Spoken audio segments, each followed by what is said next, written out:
రాష్ట్రంలో ప్రజాస్వామ్య పరిరక్షణ కోసం మాజీ ప్రజారాజ్యం నాయకులు కృషి చేస్తారని టీడీపీ నేత ఊకా విజయ్ కుమార్ ప్రకటించారు.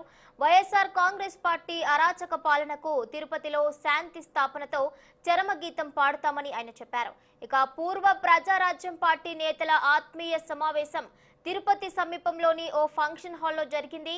చిరంజీవి స్థాపించిన పీఆర్పీతో రాజకీయ అరంగేట్రం చేసిన నేతలు సమావేశానికి హాజరయ్యారు. మొదట బలిజ సామాజిక వర్గం నేతలతో సమావేశం నిర్వహించాలని భావించారు. అయితే అందరి వాడుగా మన్ననలు అందుకున్న చిరంజీవిని కొందరికి మాత్రమే పరిమితం చేయడం సరికాదని పీఆర్పీలోని ఇతర కులాల నేతల్ని కూడా సమావేశానికి ఆహ్వానించారు.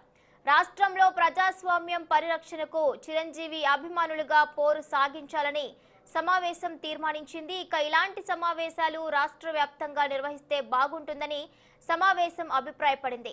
జనసేన, తెలుగుదేశం పార్టీలతో కలిసి వైఎస్ఆర్ కాంగ్రెస్ ప్రభుత్వానికి వ్యతిరేకంగా పోరాడాలని సమావేశం పిలుపునిచ్చింది. 3 రాజధానుల వైసీపీ ప్రతిపాదనను వ్యతిరేకించాలని నిర్ణయించింది. తిరుపతిలో ఎమ్మెల్యే కరుణాకర్ రెడ్డి నిర్వహించిన రాయలసీమ ఆత్మగౌరవం మహాప్రదర్శన బలవంతపు ప్రదర్శన అని ఊకా విజయ్ కుమార్ విమర్శించారు. వైసీపీ అరాచక పాలనకు తెరదించేందుకు టీడీపీ, జనసేనలతో బీజేపీ కలిసి రావాలని ఆయన డిమాండ్ చేశారు. రాష్ట్రంలో ఒక్క వైసీపీ తప్పితే మిగిలిన పార్టీలన్నీ కూడా రాజధాని అమరావతి ఏకైక రాజధాని అని అంటున్నారు. దాని మీద ఎన్నికలకు వెళ్దాం, అప్పుడు తెలుస్తుంది ప్రజా తీర్పులో అమరావతి ఒకటే కావాలా లేకపోతే 3 రాజధానులు కావాలన్నది తెలుస్తుంది. కానీ ఏకపక్షంగా మీరు మీ ఇష్టానుసారం వైజాగ్లో మీ ఆస్తుల విలువలు పెంచుకోవడం కోసం మనం చూసాం. విజయవాడలో వైజాగ్లో మొదట విజయసాయిరెడ్డి చెప్పిన మాటలు, నాకు కానీ నా కుటుంబ సభ్యులకు కానీ 1 సెంటు భూమి కూడా లేదన్నాడు.